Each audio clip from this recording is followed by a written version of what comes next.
So we're going to do an acrylic portrait, and for this I've chosen a photo of a young woman.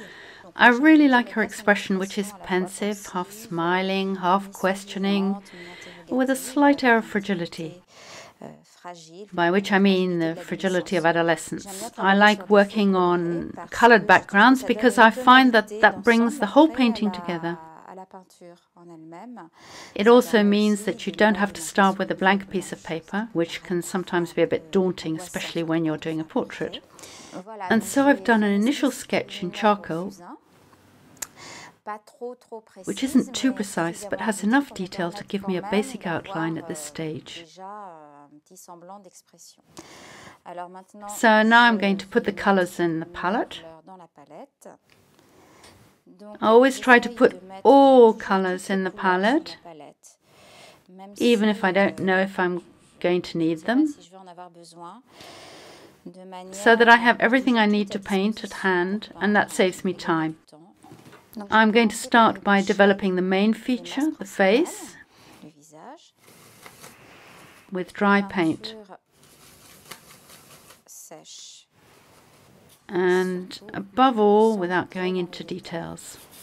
Aim is to have a sensitive portrait, a good likeness, but not necessarily like a photo.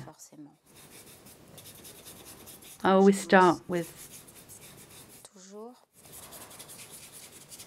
a flesh color,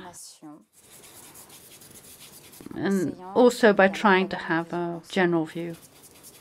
And I don't cover the paper completely.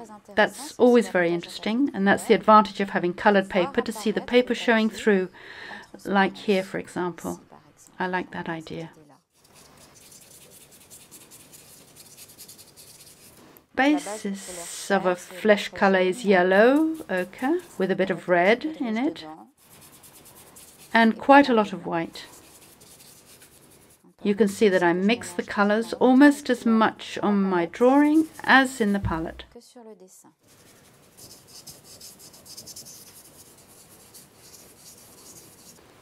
To create shadows, I use a mix of burnt umber and a little bit of yellow ochre. And the shadows are generally in the hollows of the face.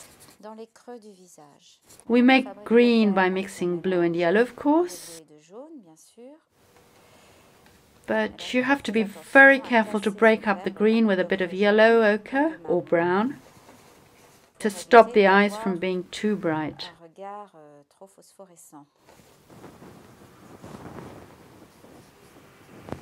The upper lip is always a bit darker than the lower.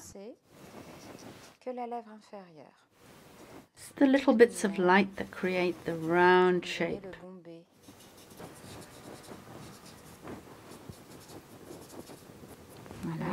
There we are. Always be careful to put a touch of ochre or brown in the color. If all you do is mix red and white to make flesh color, you get a pink that's much too vivid. She has brown hair, a mix of burnt umber, ochre. We have to see the hair as a block and not as individual strands placed side by side. We start straight away with the shading, highlighting. Now I'm going to work on the clothes. To make a beautiful grey, we can mix blue and brown, which is always much more interesting than mixing black and white. I'm going to put some hair on the clothes.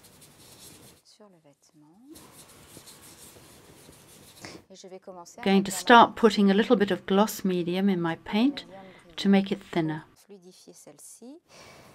and look slightly less matte. What's great about acrylic is that the paint dries very quickly and covers so well that we can go back as many times as we want, making all the corrections we want.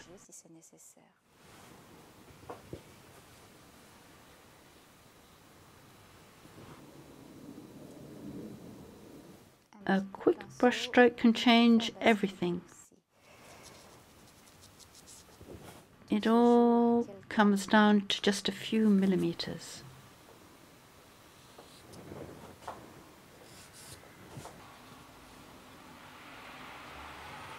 Occasionally I use my fingers for blending before the paint dries.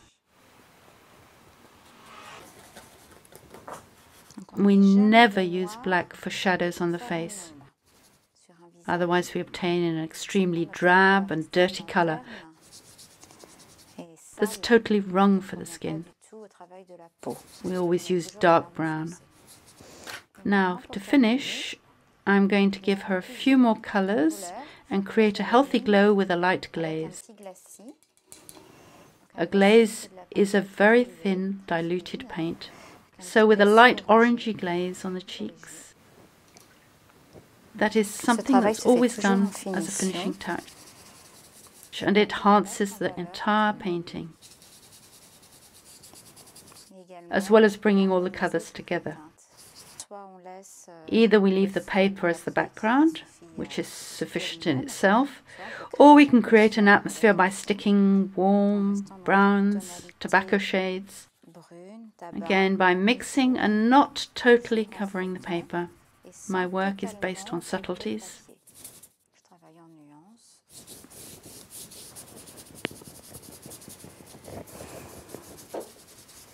Without hesitating to overlap a little with the hair, so that the background is completely blended in. I like to use plastic plates as palettes, which can be thrown directly into the dustbin. And as acrylic paint is difficult to clean once it's dry, it's better than using a real wood palette that will be really tricky to clean at the end.